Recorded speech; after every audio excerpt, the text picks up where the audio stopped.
Welcome to another episode of Excel for Beginners in Business.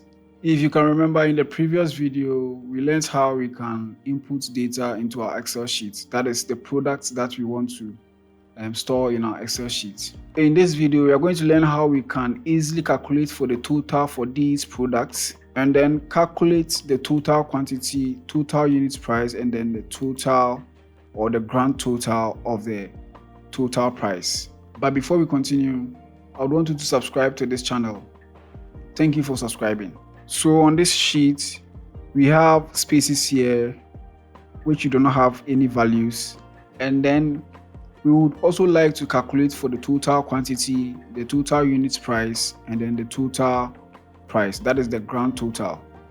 Okay, so for us to be able to calculate for these total at once, I'll just make sure this cell is active. That is the cell containing 300. Okay, then I'll put my cursor on the edge of this cell, which the cursor has changed to a plus sign. So I'll just double click on that edge, and as you can see, we have all the totals calculated at once here. So now we are going to calculate for the total quantity. And to calculate for the total quantity, there are two ways by which you can do this. So the first method I'm going to use is by using the function, that is the sum function. So I already told you that for you to be able to use a formula in Excel, the first thing you're supposed to type is the equal to. So I'll type equal to, and then I'll type sum, and then open a parenthesis. So what I need is a range of cells for us to be able to calculate for the total quantity, or for us to have the sum of the numbers that we want. So here we would only need to select the range of numbers we want to find for the sum. So at this stage, what we need to do is to select the range of cells which we want to calculate the sum of. So these range of cells are the ones that I'm supposed to select. So you just click on the first cell, you click and hold, and you drag down to the last item you want to calculate the sum for. So I'll just close the parenthesis, then I'll press on enter.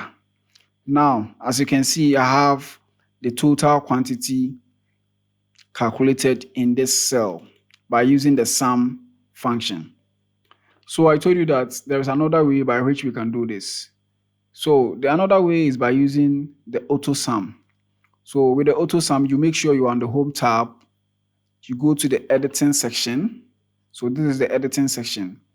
There you can find auto sum.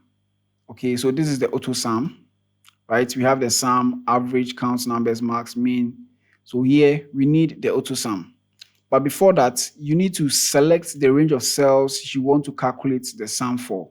So here I want to calculate the sum for this range of cells, but I would want the results in this cell. So I have to select from here to this cell. Okay, then from there, I'll just click on the auto sum, and I'll have the total units price here. So this is another way by which you can do this. So if you do this, you'll still have the sum function given to you. Okay, so for me to get this, I'll just need to put my cursor here. That is the edge of this cell. Click and hold, and then drag to the right side, and then I'll have the total price.